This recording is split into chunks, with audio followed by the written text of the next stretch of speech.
le vrai danger, c'est pas l'hiver prochain, mais le suivant, 2023-2024. C'est là, dit l'AIE, qu'on risque vraiment de manquer de gaz du côté de l'Europe, Mathieu. Oui, c'est exactement ça. Alors, l'Agence internationale de l'énergie estime qu'on manquera en Europe, en tout cas, de 30 milliards de mètres cubes. Pour donner un ordre de grandeur, c'est un peu moins de 10% de la consommation annuelle de gaz en Europe, ouais.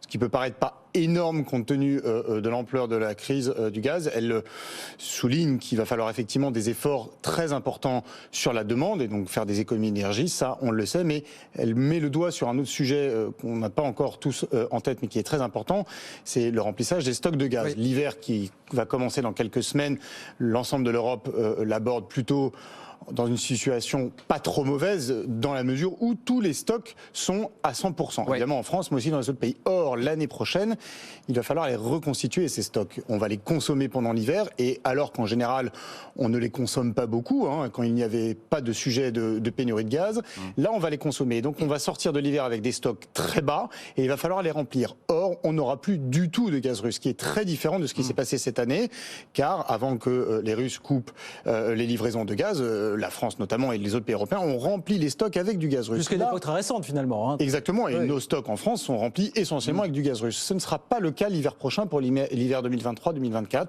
Donc il va falloir reconstituer ces stocks. L'Agence internationale de l'énergie estime d'ailleurs qu'on n'arrivera pas à les remplir à 100% comme c'est le cas aujourd'hui, mais seulement aux 2/3. Et donc ça va nécessiter du coup des efforts très importants. Ça va évidemment faire remonter les prix très fortement à la fin de l'hiver, parce que c'est là où on va remplir les stocks. C'est effectivement à la sortie de l'hiver, on les consomme l'hiver et on les remplit l'été. Voilà, c'est QFD, les vraies difficultés, pas pour cet hiver, mais pour les hivers suivants, à commencer par 2023-2024, effectivement. Merci beaucoup Mathieu. Mathieu Pechberti avec nous.